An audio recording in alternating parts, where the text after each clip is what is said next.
ખાતા હરણનો એક video viral થઈ રહ્યો છે। દાતા રોડ વિસ્તારનો 2 દિવસ પહેલાનો વિડીયો છે। વિડીયો વાયરલ થતાં જ કોર્પોરેશન ટીમો એક્શનમાં આવી છે। મનપાની ટીમોએ કચરો ઉપાડી લેવાની પણ કામગીરી હાથ ધરી છે। ગંદકી ફેલાવનાર લોકોને નોટિસ અપાઈ છે। ડોર ટુ ડોર કચરો લેવા આવતી ગાડીમાં કચરો નાખવાનું સૂચન છે। વાયરલ વિડીયો લઈને વન્યજીવ પ્રેમીઓમાં નારાજગી છે। સેન્સિટિવ જગ્યાઓ પર કચરાના ઢગલા હોવાનો પણ આરોપ છે। વન વિભાગ અને મનપાની કામગીરી સામે સવાલો ઊભા થઈ રહ્યા છે। હાલમાં જે સોશિયલ મીડિયામાં વિડીયો વાયરલ થયો છે કે જેમાં હરણ કચરાના ઢગલા ઉપર ઊભા રહી અને પ્લાસ્ટિક ખાતા હોય છે, તો વન્યજીવ પ્રેમી તરીકે આને અમે શબ્દોમાં વખોડીએ છીએ। આ વિડીયો ઇન્સલા દાતારની આસપાસનો હોવાનું મનાય છે, તો અત્યારે આપણે ફોરેસ્ટ ડિપાર્ટમેન્ટ એટલું કડક થયું છે કે ભાઈ ભવનાથ અને દાતાર તો પ્લાસ્ટિક લઈ જવા દેતું નથી, એ તો બરાબર છે, પણ જે આસપાસનો વિસ્તાર છે, જે સેન્સિટિવ ઝોન જેને જાહેર કરેલો છે, એ વિસ્તારમાં આવા પ્લાસ્ટિકના ઢગલા ખડકાયેલા રહીએ અને વન્યજીવો આવું ખાય તો આનાથી ગંભીર નુકસાની થઈ શકે અને હોજરી સિવાય જાય જનાવરની। आप जो પોતાના ઘરમાં જો જમવાનું જો બચી જાય આને પોતાના ઘરથી બારે ના રાખીને આનો વૈજ્ઞાનિક અને વ્યવસ્થિત રીતે નિકાલ કરે।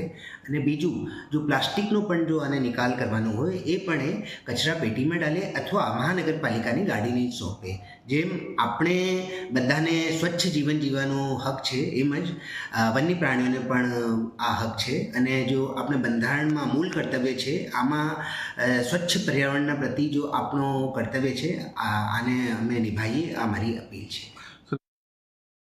હાલ જે 1-2 દિવસથી જે સોશિયલ મીડિયા ઉપર જે વિડીયો વાયરલ થયો છે કે જેની અંદર જે ચિત્તલ ડિયર છે એ આ જે કચરો છે, વેસ્ટ છે એ આરોગ્ય છે કે જે એમની માટે નુકસાનકારક છે, એ બાબતે અમે ચકાસણી કરતાં આ જે જગ્યા છે એ પ્રાઇવેટ પ્લોટ છે એમની માલિકીની છે, જેની અંદર આસપાસના જે આ રહીશો છે એ કચરો ત્યાં ઠાલવે છે।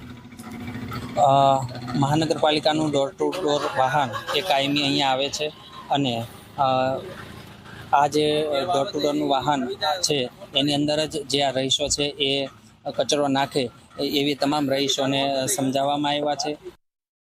આ વિડીયોને અમે વન્યજીવ પ્રેમી તરીકે શબ્દોમાં વખોડીએ છીએ અને જે વનતંત્ર જાહેરાતો કરે છે કે ભાઈ પ્લાસ્ટિક મુક્ત જંગલ, તો કામગીરી કરે છે। ભવનાથ ને દાતારને અત્યારે પ્લાસ્ટિક મહદઅંશે લઈ જવાનું ઓછું થયું છે, સદંતર બંધ તો નથી થયું પણ ઓછું થયું છે પહેલાંના પ્રમાણમાં। તો જે જસ્ટ વન્યજીવ જે અભયારણ્ય છે એની જસ્ટ બહારનો વિસ્તાર કે જ્યાં સેન્સિટિવ ઝોન છે ત્યાં આવા કચરાના મસ્ત મોટા ઢગલા ખડકી દેવાથી મ્યુનિસિપાલિટી કોર્પોરેશન અને વનતંત્ર શું જાણ કરવા માગે છે એ સમજમાં આવતું નથી। એટલે આને તાત્કાલિક ધોરણે જે આ નજીકના વિસ્તારો છે જ્યાં આવા ઢગલા છે કચરાના એ તાત્કાલિક ધોરણથી દૂર કરવામાં આવવા જોઈએ।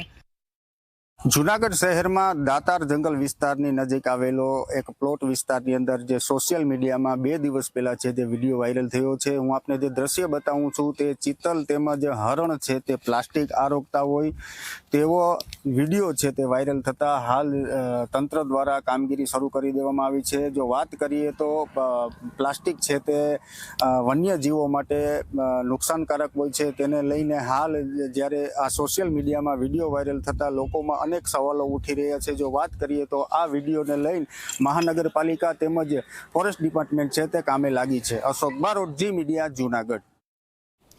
વલસાડના દાંતી ગામે